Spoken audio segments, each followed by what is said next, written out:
In the year 312 AD, a pivotal battle took place near the Milvian Bridge. Constantine, vying for control of the Roman Empire, faced his rival Maxentius. Legend has it that Constantine received a divine vision, a radiant cross against the sun, bearing the inscription, "In this sign, conquer." Emboldened, Constantine emerged victorious, solidifying his claim to the throne. This victory marked a turning point, not only for Constantine but for the Roman Empire and the nascent Christian faith. Constantine's reign ushered in a new era. He became the first Roman emperor to embrace Christianity, granting it official toleration within the empire.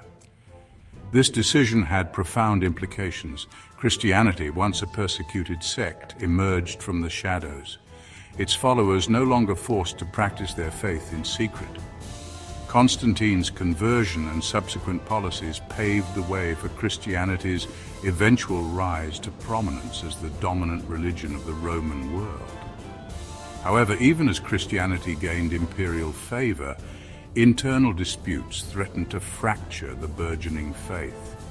One such dispute, the Arian controversy, would soon demand Constantine's attention, drawing him into the heart of theological debate. Little did Constantine know that his reign would be forever intertwined with the quest for unity within the Christian Church. Theological debates, often complex and heated, were not uncommon in the early Christian Church.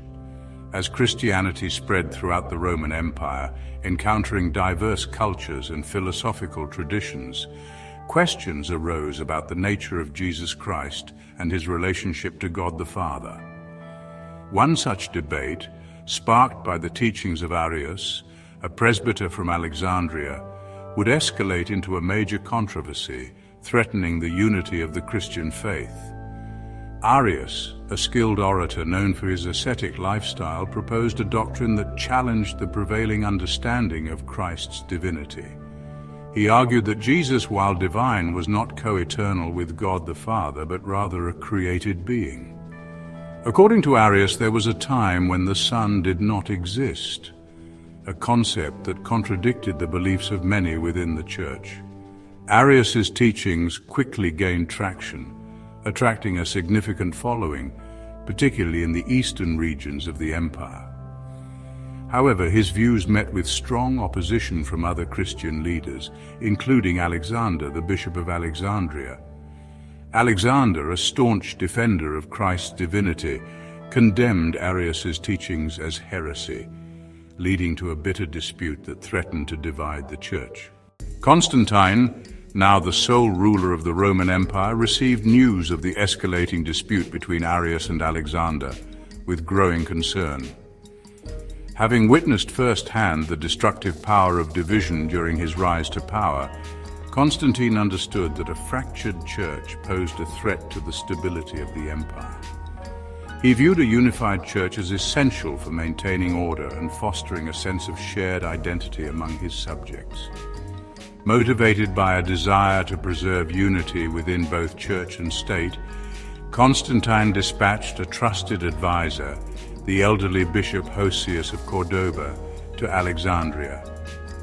Hosius, known for his wisdom and diplomatic skills, carried with him a letter from the emperor addressed to both Arius and Alexander. In his letter, Constantine urged the two men to reconcile their differences, emphasizing the importance of unity within the Christian faith. "My advice," Constantine wrote, "is that you should all be of one mind in this matter and should believe what your spiritual interests require of you." He implored them to put aside their theological disputes, reminding them that such disagreements brought disrepute upon Christianity in the eyes of the empire. Constantine's intervention, while well-intentioned, ultimately proved unsuccessful. The theological chasm between Arius and Alexander ran too deep, and neither man was willing to compromise his beliefs. The failure of Hosius's mission to reconcile Arius and Alexander left Constantine with a difficult decision. The Arian controversy, far from subsiding, continued to rage, threatening to tear the church apart. Constantine, determined to find a resolution, decided to take an unprecedented step. He would summon a council of bishops from across the empire, a gathering of Christian leaders tasked with settling the dispute once and for all. This council, the first of its kind in Christian history, would come to be known as the Council of Nicaea. In the summer of 325 AD, over 300 bishops, representing Christian communities from all corners of the Roman Empire, converged on the city of Nicaea in Asia Minor. Constantine himself, eager to see the dispute resolved, planned to attend the council, a testament to the importance he placed on the matter. The bishops, many of whom had traveled for months, arrived in Nicaea with a mix of anticipation and trepidation. They understood the gravity of the situation. The future of Christianity, its unity and doctrinal coherence, hung in the balance. As the bishops gathered, the atmosphere crackled with tension, the weight of expectation heavy upon their shoulders. The Council of Nicaea, convened at the behest of an emperor, was about to make history. Section 5, the venue and the delegates. Nicaea, strategically located in Asia Minor, was chosen for this unprecedented gathering. Its proximity to Constantinople made it an ideal venue. Constantine ensured the comfort of his esteemed guests. Bishops were housed in the city's finest accommodations. The council took place in the grand hall of the imperial palace. Bishops from diverse backgrounds united to resolve the Arian controversy. Prominent figures included Alexander and Athanasius. Arius and his supporters were also present. Notable attendees included Eusebius and Hosius. The stage was set for a theological showdown. Section 6, the heart of the debate. The Council of Nicaea, presided over by Emperor Constantine, commenced with solemnity. The primary objective to address Arianism and its challenge to Christ's divinity. Arius argued Jesus was divine but not co-eternal with the Father. Opponents, led by Alexander, maintained Jesus was of one being with the Father. Accepting Arianism, they argued, would undermine the Christian faith. Constantine, though not a theologian, listened attentively, recognizing the need for resolution. Section 7, the Nicene Creed. As debates raged at Nicaea, a unifying creed was needed. Thus began the drafting of the Nicene Creed. It proclaimed Jesus Christ as true God from true God, affirming the consubstantiality of the Son with the Father. The adoption of the Nicene Creed was a decisive victory. It established a clear doctrinal standard condemning Arianism. Section 8, Echoes of Nicaea. The Council of Nicaea, convened to address the Arian controversy, concluded in the summer of 325 AD.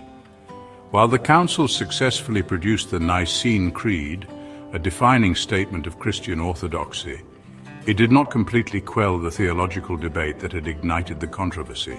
Arianism, though condemned as heresy, continued to linger, finding support in various corners of the empire. The years following Nicaea witnessed a complex interplay of theological arguments, political maneuvering, and even imperial intervention.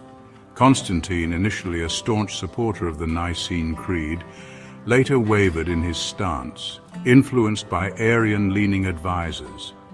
This shift in imperial favor led to the exile of several prominent Nicene bishops, including Athanasius, who found himself caught in the crossfire of theological and political disputes. Despite these challenges, the Nicene Creed endured, gradually gaining wider acceptance throughout the Christian world. Its affirmation of Christ's divinity resonated deeply with many believers, and it became a cornerstone of Christian theology. The legacy of Nicaea extended far beyond the immediate aftermath of the Council, shaping the course of Christian history and influencing theological discourse for centuries to come. Section 9, a lasting legacy. The Council of Nicaea, convened in 325 AD by Emperor Constantine, stands as a pivotal event in Christian history. It marked the first ecumenical council addressing a doctrinal controversy threatening the faith. The Nicene Creed, affirming Jesus Christ's divinity, became a cornerstone of Christian orthodoxy. It unified believers and solidified central tenets of the faith. Nicaea set a precedent for resolving theological disputes through ecumenical councils. Its legacy continues to shape the theological landscape today.